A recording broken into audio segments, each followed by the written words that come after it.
저는 초등학생 때부터 안경을 썼습니다. 그래서 저에게는 이 안경과 관련된 에피소드들이 좀 많이 있어요. 여러 썰들을 갖고 있습니다. 그 중에 하나의 썰을 좀 들려드리려고 해요. 저에게는 친했던 여자애가 한 명 있었습니다. 지연자매가 아니에요. 초등학생 때 여자애가 한 명 있었어요. 누군지 잘 기억도 안 나요. 이름도 얼굴도 기억을 안 납니다. 다만 그 친구에 대해서 제가 기억하는 것 중에 하나가 있다면 굉장히 무례한 친구였다라는 거예요. 무례한 친구. 오늘 들려드릴 이 썰 때문에 제가 그 친구와 이제 멀어지게 된 계기가 된 사건이 바로 이 썰입니다. 어느 정도 좀 크면 좀 덜 하긴 하지만, 세훈이를 제외하고 좀 덜 하긴 하지만, 어린 나이 때는 보통 안경 같은 걸 갖고 장난을 칩니다. 그런 걸 좋아하죠. 하빈이도 보면 안경 막 뺏어가고 그러잖아요. 그 친구도 제 안경을 이렇게 뺏어갖고 장난을 쳤는데, 그때 막 핸드크림인가? 막 이런 좀 기름기, 유분 있는 걸로 제 안경을 막 비벼서 막 범벅을 만들어 버린 거예요. 자, 안경 쓰시는 분들 다 아실 겁니다. 그러면 이제 앞이 뿌얘지게 되죠. 그리고 이게 잘 닦이지도 않습니다. 뭐 우리가 성인이 된 다음이어야 뭐 이제 뭐 클렌징 폼이나 이런 걸 닦으면 된다는 알지만, 초등학교 1, 2학년은 이런 걸 잘 모르거든요. 그래서 제가 하루 종일 앞이 뿌얘진 채로 다녔어요. 하얗게. 네, 학교에서. 그 친구는 막 저를 보고 막 좋다고 막 낄낄대고 막 저보고 막 멍청해 보인다고 하고 막 그러더라고요. 그런 행동을 하고서도 저에게 제대로 된 사과를 하지 않았습니다. 안경이 뿌옇게 된 채로 이제 하루를 보내는데 온 세상이 하얗게 보이더라고요. 뿌옇게. 평소랑 달라진 것은 아무것도 없습니다. 학교 상황도, 저의 어떤 상황도, 또 친구 간의 관계도 아무것도 달라진 게 없어요. 달라진 거라고는 이 안경이 뿌얘진 거 하나밖에 없는데 온 세상이 그렇게 뿌옇게 보이더라고요. 흔히 우리가 세상을 바라보고 인지하는 세계관을 안경에 빗대어 말합니다. 어떤 색의 안경을 썼냐에 따라서 이 세상이 달리 보이게 되는 거죠. 시선이 달라집니다. 트렌드 코리아 2025년에서 2025년이라는 책에서 2025년 이 대한민국의 트렌드 키워드 10가지 중에서 아보하라는 게 선정되었어요. 아보하. 혹시 아보하가 뭔지 아시나요? 또 주성이는 알고 있고. 뭐죠? 네, 아주 보통의 하루입니다. 이게 무슨 말이냐면 작년 한 해의 키워드 또는 그 전의 키워드가 소확행이었죠. 소소한 것을 통해서 우리가 행복해야 된다 이런. 근데 굳이 행복해야 되냐라는 거예요. 이 행복을 추구하는 삶에서부터 피로감을 느낀 현대인들이 이제는 내가 굳이 행복해야 돼? 내가 굳이 행복을 쫓아가야 돼? 이것이 아니라 내게 주어진 무난하고 무탈한 이 하루를 보내는 것, 아주 평범한 하루를 보내는 것 자체가 나에겐 행복이다라고 말하면서 아보하라고 말합니다. 새로운 신조어예요. 이 책에서 이것을 말하면서 이러한 내용들을 언급하고 있었어요. 무엇이냐면 그것이 바로 원형적 사고와 흥민적 사고였습니다. 이 책에 있는 내용을 좀 발췌해 왔는데, 우리가 흔히 일반적으로 하는 사고는 이러한 생각을 갖는데요. 일하기 싫다. 이런 거. 제가 설교 쓸 때도 설교 쓰기 싫다. 이러면서 마감이 얼마 남지 않았다. 이런 생각을 하게 되는 거죠. 이때의 원형적 사고는 이렇게 생각을 한다고 합니다. 마감 덕분에 진짜 내 실력이 확 늘었어. 라는 거죠. 그래서 지금 오히려 감사해. 라는 것이 원형적 사고의 특징이죠.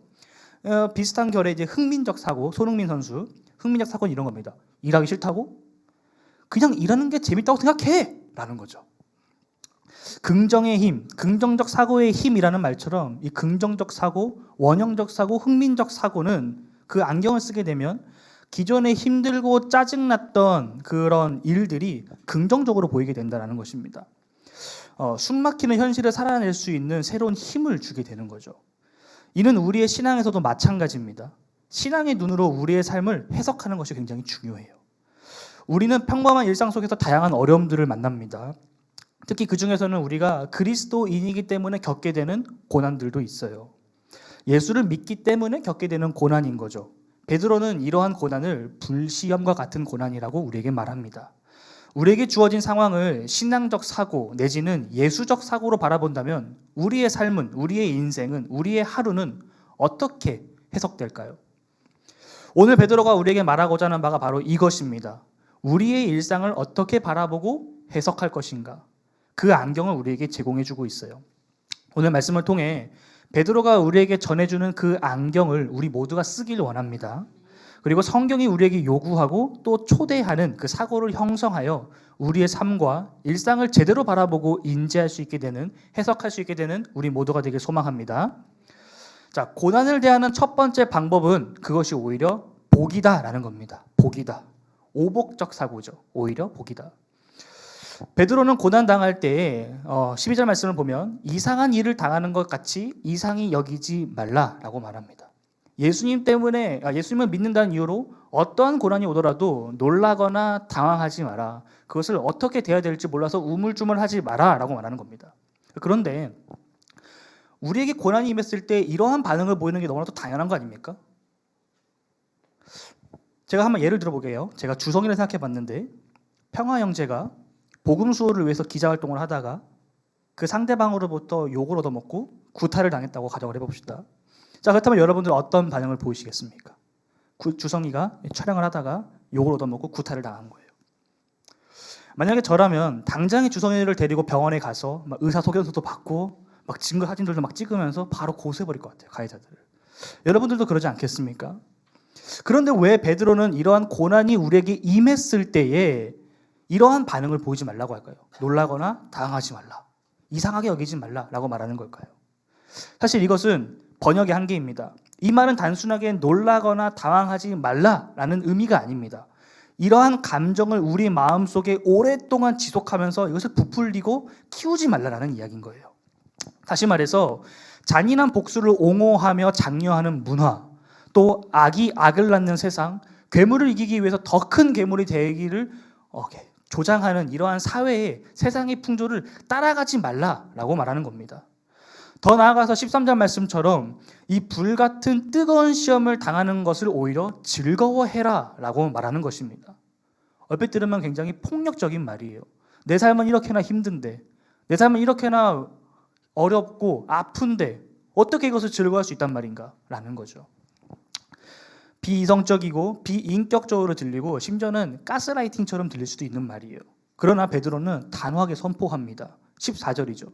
그리스도의 이름으로 치욕을 당하면 복이 있다. 복 있는 사람이다 라고 말합니다. 우리가 복권을 샀다고 한번 생각을 해봅시다. 복권.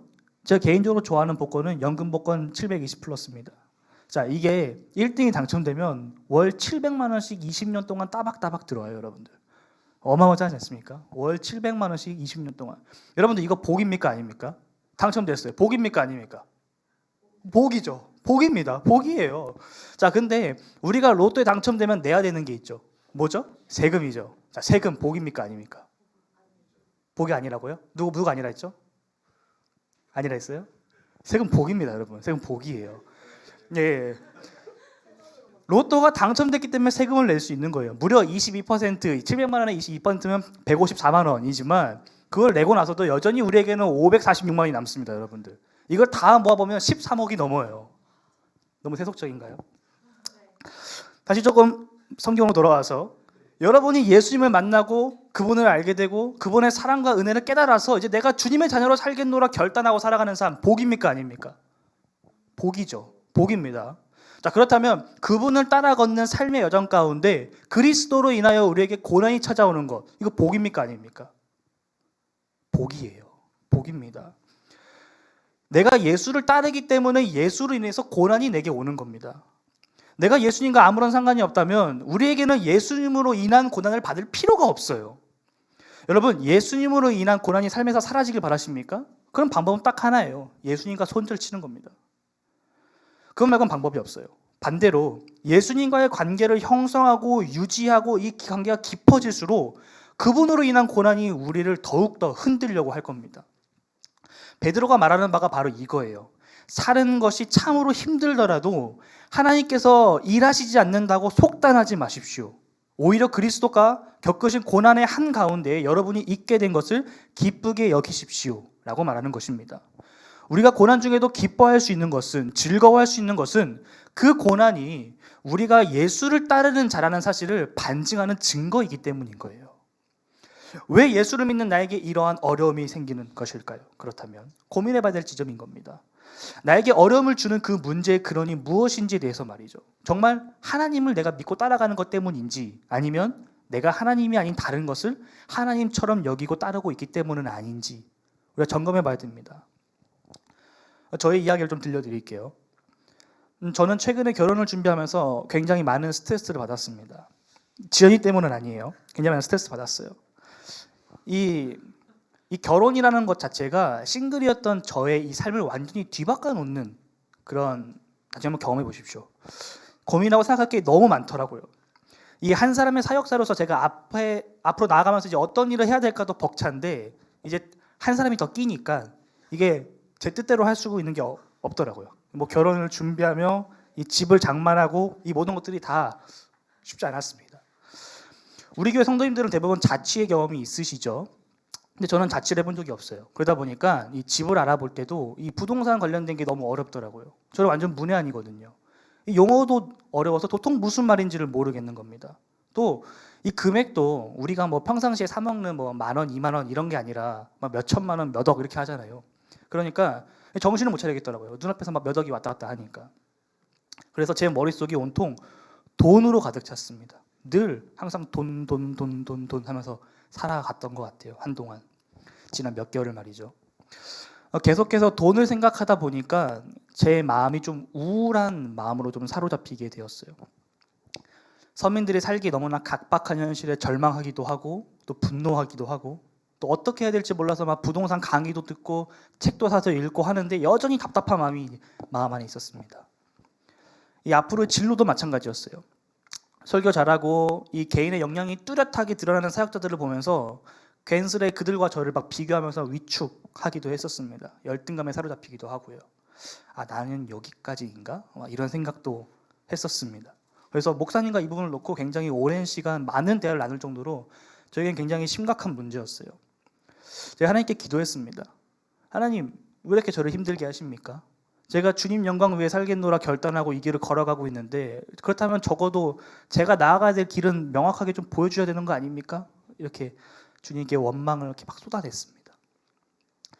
하나님은 이 세상을 창조하고 다스리시는 분이십니다. 그렇다면 저의 삶도 다스리시고 인도해 주셔야 되는 분이신 거죠. 제가 그분을 믿고 나아가야 되는데 저는 반대로 저의 미래를 계획하고 준비하며 나아가면서 제 삶의 주인을 하나님으로 생각하는 것이 아니라 다른 것들, 제가 이상적으로 꿈꾸는 신혼생활과 저의 앞으로의 장래의 모습을 해결해 줄 돈, 사람, 인맥, 어떤 방법, 수단 이런 것들을 의지하고 있더라고요. 저에게는 그것이 하나님이었습니다. 우리 스스로를 좀 한번 뒤돌아봅시다. 저에게만 이러한 경험이 있는 것은 아닐 거라고 생각이 들어요. 우리 모두에게 이와 비슷한 경험들이 있을 것입니다. 하나님을 신뢰하며 나아가기보다는 돈이나 아니면 방법이나 어떤 내 주변에 내가 의지할 만한 사람들을 이렇게 보이고 또 만져지는 것들을 의지했던 그런 경험들이 다들 있으실 것입니다. 앞서 드렸던 질문 다시 드리겠습니다. 왜 예수를 믿는 우리에게 어려움이 생기는 걸까요? 왜 예수를 믿는 우리에게 고난이 따르는 걸까요? 우리가 정말 하나님 때문에 신앙생활 속에서 어려움을 경험하는 걸까요? 정녕 우리의 일상생활 속에서 경험하고 겪게 되는 고난과 모욕과 비방과 멸시 그리고 무시와 천대가 정말 내가 그리스도인이기 때문에 임하는 걸까? 좀 심각하게 고민해 봐야 될 지점인 것 같아요. 다시 한번 곰곰하게 생각해 봅시다. 정말 우리가 예수님 때문에 고난을 받나요? 보통은 우리가 내 옆에 있는 누군가로 인해서 고난을 받지는 않나요? 그 사람의 잘못이든 나의 잘못이든 관계에서 비롯되진 않나요? 내가 은연중에 보였던 무례함 때문은 아닌가요? 또는 나의 부족함과 연약함 때문은 아닌가요? 또한 내가 처한 어떤 환경으로 인해서 나에게 어려움이 당해지는 거 아닐까요? 재정적인 문제로 또는 진로의 문제로. 어쩌면 우리는 예수를 믿는다는 이유로 고난받는다라고 생각하면서 하나님께 이 모든 책임을 전가하고 있었던 것일지도 모르겠습니다. 대부분 우리가 느끼는 어려움은 하나님 때문이 아니라 내가 하나님이 아닌 다른 것을 하나님처럼 여기고 있기 때문에 우리에게 느껴지는 것들이에요. 돈이 없어서 어려울 수 있습니다. 하지만 돈이 없어서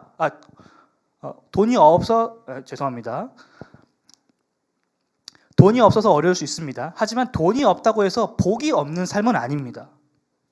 어느 정도의 돈이 있어야 복 받은 삶이고 어느 정도로 돈이 없어야 복이 없는 삶입니까? 이거 어떻게 정의할 수 있어요? 건강이 안 좋다고 해서 살 수 없는 것은 아닙니다. 제가 아무에게도 말하지 않았지만 제가 최근에 허리가 너무 안 좋았습니다. 제가 다리를 막 쩔뚝거리고 일어섰다 앉았다 하기가 힘들 정도로 몸이 너무 아팠어요. 하지만 그렇다고 해서 제 삶에 하나님의 복이 없었던 것은 아닙니다. 저는 오히려 아팠기 때문에 하나님을 더 붙잡을 수 있었고 하나님을 더 묵상할 수 있었어요. 미래에 대한 성공, 성장, 진로도 다 마찬가지예요. 우리가 돈이 없지 가오가 없냐라는 이 영화의 한 대사처럼 우리에게 돈이 없는 것이지 하나님이 없는 게 아니잖아요. 몸이 아픈 거지 하나님이 우리 곁에 안 계신 건 아니잖아요. 미래가 불확실한 거지 하나님께서 우리를 인도하지 않으시는 건 아니잖아요. 우리가 스스로 예수 믿는 자, 예수 따르는 자, 그리스도인이라고 말하지만 정작 우리의 모습은 세상과 전혀 다를 바가 없다라는 것입니다. 우리가 스스로 이러한 기준들을 통해 나를 재단합니다. 내가 다른 사람을, 또 다른 사람이 나를, 그리고 내가 나 스스로를 말이죠. 우리가 아담과 다를 바가 무엇입니까? 가끔 우리가 아담이 죄 지은 것 때문에 이렇게 힘들다고 불평하지만 정작 우리도 선악과 따먹은 아담과 별반 다를 바가 없어요. 뭐라 할 처지가 안 됩니다. 요한일서 2장 16절은 이는 세상에 있는 모든 것이 육신의 정욕과 안목의 정욕과 이생의 자랑이니 다 아버지로부터 온 것이 아니요 세상으로부터 온 것이다 라는 이 말씀처럼 하나님으로부터 온 것이 아닌 세상으로부터 온 것, 곧 육신의 정욕과 안목의 정욕과 이생의 자랑을 바라보고 그것을 붙잡으려고 하니까 우리 삶에 고난이 임하는 것입니다. 그것들 다 치워보세요. 다 제거해 보십시오. 하나님과 나와의 관계에서 정말 이 관계로 인해서 우리에게 고난이 임하고 있는 것인지 점검해 봐야 됩니다. 진지하게 고민해 봐야 돼요. 오늘 베드로는 나의 욕심과 이 세상의 풍조를 따르는 것이 아닌 하나님으로부터 인한 진정한 고난은 오히려 우리에게 복이다라고 말합니다. 복이다. 자, 그렇다면 여기서 말하는 복은 대체 뭘까요? 성경은 분명하게 복에 대해서 말합니다. 순종하면 복 받는다라고 말합니다. 하나님의 말씀에 순종하면 복 받는다. 예수 잘 믿고 말씀에 순종하면 복 받는다라고 말합니다. 여러분, 이것은 진리입니다. 이것은 복음이에요. 성경 그 어디서도 예수 그리스도를 잘 믿으면 복 못 믿는다, 복 안 준다라고 말하는 본문이 없습니다. 말씀에 순종하는 자는 복 받는다. 이것이 바로 성경이 말하는 진리입니다. 자, 그런데 만약에 순종하면 복 받는다라는 이 명제를 반대로 뒤집으면 어떻게 될까요? 뒤집으면 복 받기 위해 순종한다. 어떻습니까? 이건 비성경적인 거예요. 이것은 복음이 아닙니다. 이것은 성경이 말하는 참된 하나님과 우리의 관계가 아닌 거예요. 하나님의 말씀에 순종함으로써 복 받는 것 진리입니다. 복음이에요. 하지만 반대로 내가 복 받기 위해 하나님의 말씀에 순종하는 것은 단지 하나의 종교적 행위에 불과한 겁니다. 이 차이점을 분명하게 아셔야 돼요. 순종에는 고난이 따릅니다. 예수를 따라가는 삶에는 고난이 따라와요. 왜냐하면 예수님께서 걸어가셨던 그 길 자체가 고난의 길이었고 십자가의 길이었기 때문입니다. 그래서 예수님께서 말씀하시죠. 아무든지 나를 따라오려거든 자기를 부인하고 날마다 제 십자가를 지고 나를 따를 것이니라. 예수 그리스도께서 걸어가셨던 그 길은 고난의 길이고 십자가의 길, 희생의 길, 헌신의 길, 눈물의 길, 피 흘림의 길이었습니다. 그렇기 때문에 그분을 따라가는 우리의 길 역시 예수님께서 그러하셨듯이 눈물과 희생과 헌신이 동반될 수밖에 없는 길이라는 거예요. 그렇기 때문에 신앙을 지키는 삶이 어려운 것입니다. 그래서 좁은 길이라고 말하는 거예요. 하지만 반대로 종교를 지키는 삶은 쉽죠. 내가 가고 싶을 때 가고 내가 멈추고 싶을 때 멈추고 내가 가다가 힘들면 돌아서도 됩니다. 왜? 내가 주체니까. 내가 주인이니까 말이죠. 그런데 성도 여러분, 예수님께서 우리를 복음으로 초대하신 것이 기독교라는 하나의 종교로 초대하신 것이 아니라는 사실을 기억하시기 바랍니다. 예수님께서는 우리를 이 구원의 참된 복음으로 초대하신 거지 하나의 종교적 행위를 하라고 십자가에 못 박혀 돌아가신 것이 아닙니다. 예수님께서 죽기까지 복종하셨던 그분의 이 철저한 순환과 또 우리의 모든 죄를 대속하신 그 은혜가 결코 싸구려 불량식품처럼 취급돼서는 안 된다는 거예요. 자신의 모든 걸 다 버리시고 우리를 찾아오신 그 사랑으로, 그 헌신으로, 그 은혜로 우리를 초대하고 계신 겁니다. 이 초대가 바로 오늘 본문이 말하고 있는 복이에요. 복.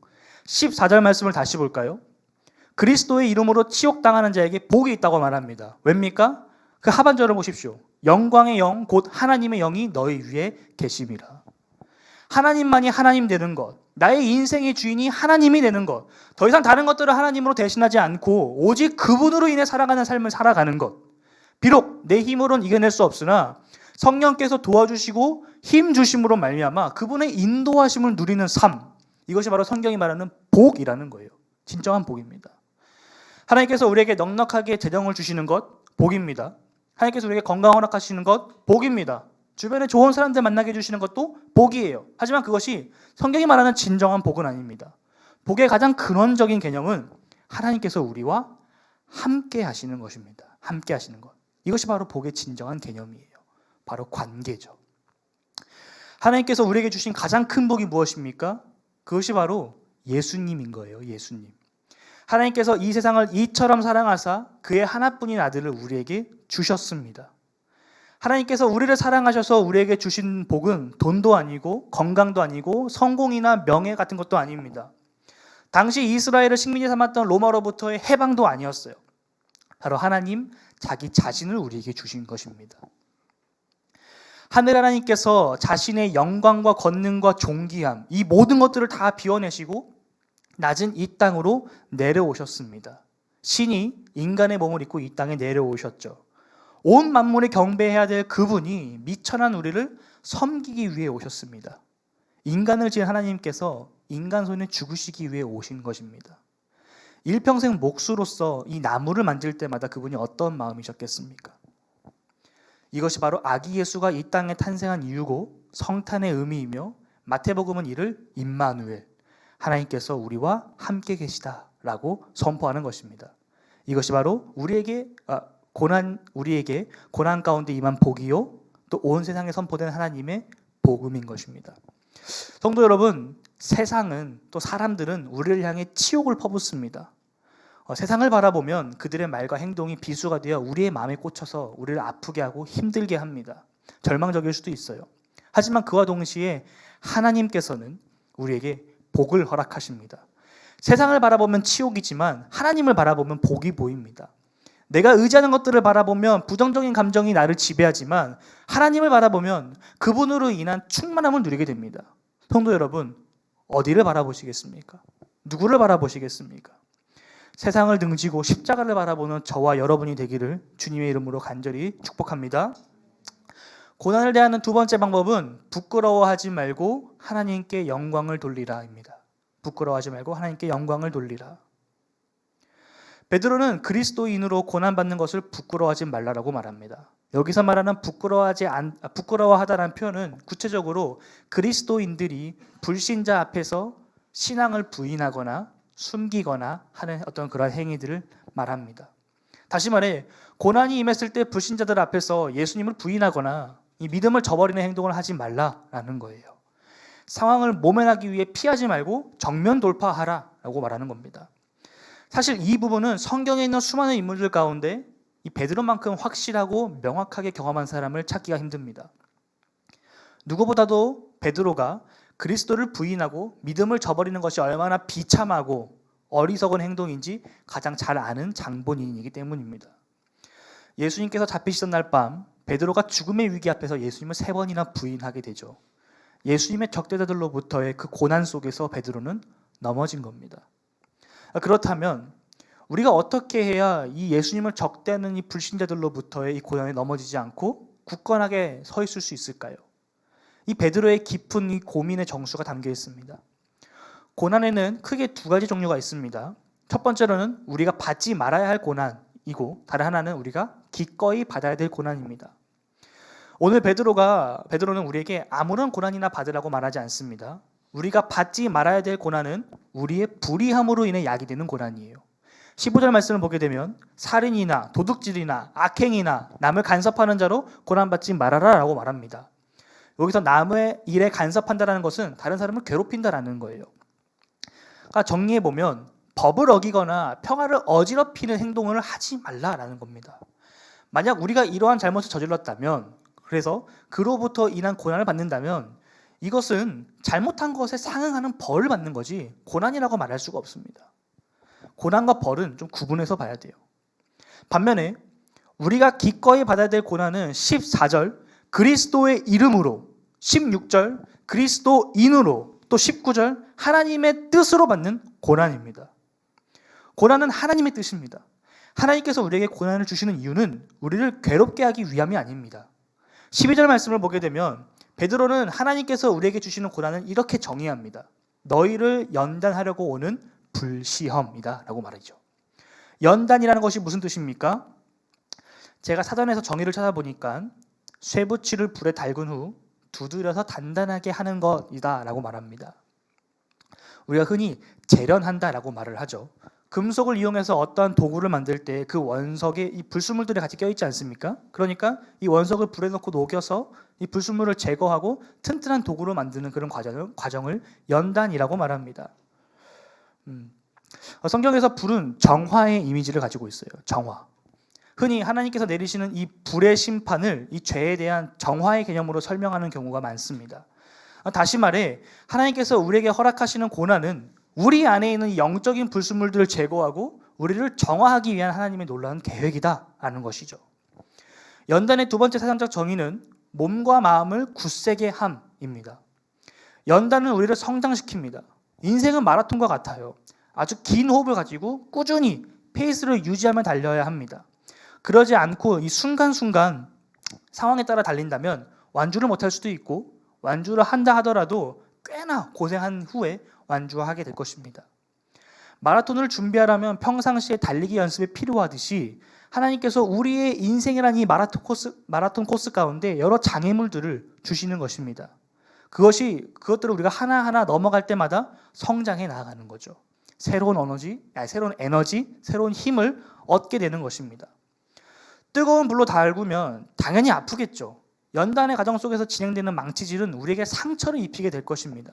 하지만 그 뜨거운 열과 이 정교한 망치질이 그저 산속에 있었던 원석에 불과하던 그 철을 필요에 따라 농기구로도 만들고 칼로도 만들고 자동차로도 만드는 것처럼 하나님께서 저와 여러분 한 사람 한 사람을 뜨거운 불과 정교한 망치질로 연단하시면서 하나님의 뜻에 맞게끔 우리를 빚어가시는 겁니다. 성도 여러분, 여러분의 삶에는 이러한 고난이 있습니까? 이러한 연단이 있습니까? 내가 그리스도인임을 드러내고 증거하고 또 그렇게 살아가는 것에 대해서 제약을 주고 불편함을 주고 어려움을 주는 그러한 사람이나 환경이나 어떠한 경험들이 있으신지요? 혹 그러한 상황에서 하나님을 창피하게 여기진 않으셨나요? 내가 그리스도인임을 드러내는 것을 부끄러워하진 않으셨나요? 심지어 하나님을, 예수님을 모른 척하면서 외면하진 않으셨나요? 우리 하나님이 여러분에게 또 우리에게 이 정도밖에 안 되시는 분이신가요? 예수님께서는 분명하게 말씀하셨습니다. 누구든지 사람 앞에서 나를 시인하면 나도 하늘에 계신 아버지 앞에서 그를 시인할 것이요, 누구든지 사람 앞에서 나를 부인하면 나도 하늘에 계신 아버지 앞에서 그를 부인하리라. 제가 2018년 몽골로 단기 선교를 갔었을 때에 만났던 한 청년의 이야기입니다. 선교 2일차부터 함께했던 한 청년인데 선교 후반부에는 이 친구가 이제 세례를 받고 간증을 했습니다. 그때 들었던 이야기인데 이 친구의 그 가명이 스티븐이란 친구였어요. 스티븐. 당시 몽골 정부의 국가 정책 중 하나가 한 가정에 한 무당 세우기였습니다. 이게 국가 정책이었어요. 그 정도로 영적으로 매우 어두운 나라였죠. 제가 선교를 나가기 한 일주일 전쯤에 선교사님이 추방을 당했습니다. 그래서 현재 남아 계셨던 사모님과 현지 사역자들의 도움으로 이제 선교를 갔다 왔었어요. 그분들이 어떤 사역을 했었냐면 이 울란바토르 수도를 중점으로 이 주변에 있는 도시들을 이제 커버하면서 카자흐인들을 대상으로 사역하셨습니다. 카자흐인들. 혹시 조재권 선교사님께서 오셔서 카자흐인에 대해서 말씀하셨던 거 기억나시나요? 카자흐인. 우리나라로 치면 고려인에 해당하시는 분들입니다. 이 소련 당시 때에 카자흐스탄에 살던 사람들이 강제 이주 당하신 분들이에요. 그들이거나 또 그들의 후손들이거나. 이 카자흐인들은 자신들끼리 하나의 마을 공동체를 형성해서 살아갑니다. 도시 외곽에 마치 차이나타운처럼 이 카자흐인들의 마을을 하나씩 만드는 거죠. 이들의 종교는 이슬람입니다. 알라 외에 다른 신을 인정하지 않아요. 마을 공동체의 상황에 따라서 강성적인 이슬람 공동체도 있고 또는 온건한 이슬람 공동체도 있는데 이 스티븐이 살던 곳은 강성한 이슬람의 그 공동체, 마을 공동체였습니다. 어느 날 스티븐이 모종의 이유로 예수님을 알게 되고 시간이 흐르면서 단순히 예수를 아는 것에 그치는 것이 아니라 예수를 구주로 고백하고 영접하면서 신앙생활을 시작하게 되었습니다. 스티븐이 크리스천이 되었어요. 강성적인 무슬림 공동체 안에서 크리스천이 된 겁니다. 자, 이때 어떤 일이 일어나게 됐을까요? 좀 예상이 되시죠? 강한 핍박이 그의 삶에 몰아치기 시작했습니다. 당시 스티븐은 미성년자였어요. 7년 전에 갔다 온 거라 잘 기억이 안 나는데 제 기억이 맞다면 아마 그 친구가 그때 중3인가 그랬던 것 같아요. 마을 사람들이 스티븐이 예수를 믿는다는 사실을 알게 되면서부터 스티븐의 부모님을 공격하기 시작했습니다. 스티븐의 부모님은 직장에서 잘렸어요. 자식이 예수를 믿는다는 이유로 말이죠. 어떤 일을 하려고 해도 아무도 받아주지 않습니다. 서류를 내도 받아주지 않아요. 또 스티븐의 가족은 마을 공동체로부터 외면받고 왕따 당하게 되었습니다. 마을 안에서 그 어떤 것도 사거나 팔 수가 없어요. 사람들로부터 조롱과 손가락질을 당하고 폭행의 위험도 당했다고 들었었습니다. 비록 어린 나이였지만 스티븐은 이러한 이 고난과 핍박이 누구 때문에 발생하게 된 건지를 명확하게 알고 있었어요. 바로 자기 자신 때문이라는 거죠. 자기가 예수를 믿는다는 것 때문에 이러한 고난이 임한다는 것을 알았습니다.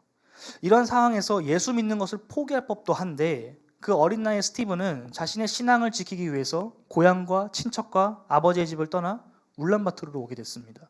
차로 제 기억에 차로 2시간 거리였거든요. 거기 완전 그냥 초원이에요. 그래서 근데 그 친구가 그걸 걸어서 왔다라는 거죠. 몇 날 며칠 노숙을 하면서.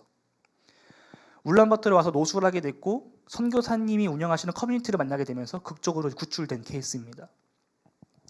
이 스티븐의 마음 가운데는 신앙을 포기하고 싶은 마음이 있었다고 해요. 부모님이 너무 그리운 거예요. 부모님을 다시 만나고 싶은데 자기가 부모님을 만나게 되면 다시 그 핍박이 올 거를 아니까 그러지 못한다라는 거죠. 생이별을 당한 겁니다. 또는 자기가 예수를 철저하게 버리고 다시 알라에게로 돌아가야 되는데 그럴 수가 없다라는 거죠. 그래서 이러지도 저러지도 못한 채 선교사님께서 운영하시는 그 커뮤니티에서 4년 넘게 기숙을 하면서 눈물로 밤을 지새웠다는 것입니다. 그렇게 힘든 상황에서도 스티븐이 신앙을 포기할 수 없었던 이유는 자신을 향한 예수 그리스도의 사랑이 너무나도 크고 아름다워서 그것을 도저히 갚을 수 없다는 것을 알기 때문에 포기할 수 없었다라고 말하더라고요. 이윽고 그 다음에 말한 것이 제 마음을 울렸는데 수많은 갈등과 눈물의 시간이 있었기 때문에 자신이 예수 그리스도의 사랑이 얼마나 크고 아름다운지를 더 명확하게 알 수 있었으며 그것이 자신을 향한 하나님의 계획이었다라고 고백한 거예요. 그때 그 친구의 나이가 20살이었어요. 제가 그 친구가 제 세례 이후에 그 친구 하는 간증을 들었는데 너무 부끄럽더라고요. 당시 제가 대학교 2학년이었거든요. 한 살 더 많은 형이었는데 너무 부끄러운 거예요. 나는 신학생인데 정말 스티븐처럼 저렇게 간절하게 예수님의 사랑을 갈망하고 있나? 만약 내가 스티븐과 같은 저러한 상황에 처한다면, 나에게 저러한 고난이 온다면 나는 끝까지 예수를 붙잡을 수 있을까? 이런 고민이 들더라고요. 저는 그 친구에게 아무 말도 해줄 수가 없었어요. 그저 스티븐이 앞으로 나아갈 그 길을 축복해 주는 것밖에 제가 할 수 있는 것이 없었습니다. 성도 여러분, 고난은 우리를 흔듭니다.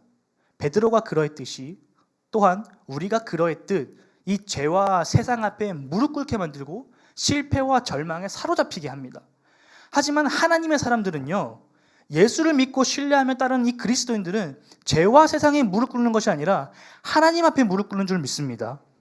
실패와 절망에 사로잡히는 것이 아니라 선하신 하나님의 계획을 신뢰하며 믿음의 눈으로 소망을 바라보는 자들인 줄 믿습니다. 베드로의 삶이 그러했듯 스티븐의 삶이 그러했듯 하나님께서는 저와 여러분의 삶에도 놀라운 계획을 가지고 계십니다. 그 계획 중 일부는 고난을 동반하는 것이겠죠. 우리에게 고난이 닥쳐올 때 너무 부정적으로만 바라보지 마시길 바랍니다. 그 안에는 선하신 하나님의 계획이 숨겨져 있어요. 우리의 삶의 고난 속에서 하나님의 뜻이 무엇인지 구하고 찾고 두드리는 성도가 되시길 바랍니다. 죄에 대하여 투쟁하고 순종에 대하여 헌신하는 삶, 고난에 좌절하고 낭망하는 것이 아니라 도리어 그분의 사랑을 증거할 수 있는 무대로 삼는 신앙, 앞으로 걸어가야 될 그 길이 보이지 않는다 할지라도 하나님께서 보여주실 그 땅을 믿음으로 바라보며 걸어가는 삶, 예수님께서 하나님의 뜻인 십자가 고난에 순종하심으로 하나님께 영광을 돌린 것처럼 우리의 삶도 그리스도인답게 그리스도를 따라서 하나님께서 허락하신 그 고난에 순종하며 하나님께 영광 돌려드리는 삶이 되기를, 또 그분의 이름을 찬양하는 삶이 되기를 주님의 이름으로 축복합니다. 말씀의 결론을 맺겠습니다.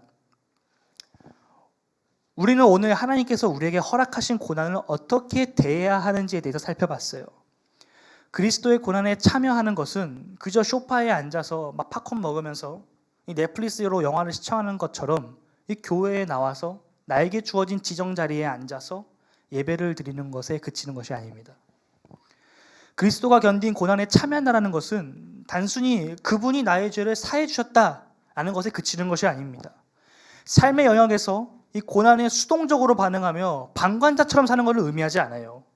베드로는 분명하게 말합니다. 2장 21절에서 이를 위하여 너희가 부르심을 받았으니 그리스도도 너희를 위하여 고난받으사 너희에게 본을 끼쳐 그 자취를 따라오게 하려 하셨느니라 라고 말합니다. 그리스도의 고난에 참여하는 삶은 단순한 신앙의 의무를 넘어 우리가 매일 실천하며 살아가야 될 이 복음의 본질입니다. 우리의 고난은 고통 자체로 끝나지 않습니다.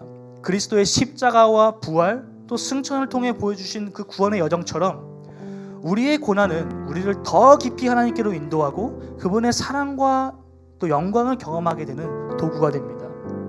그러므로 베드로가 우리에게 마지막으로 이렇게 권면합니다. 마지막 절인데 창조주께 너의 모든 것을 의탁해라. 성도 여러분, 창조주께 우리의 모든 것을 의탁합시다.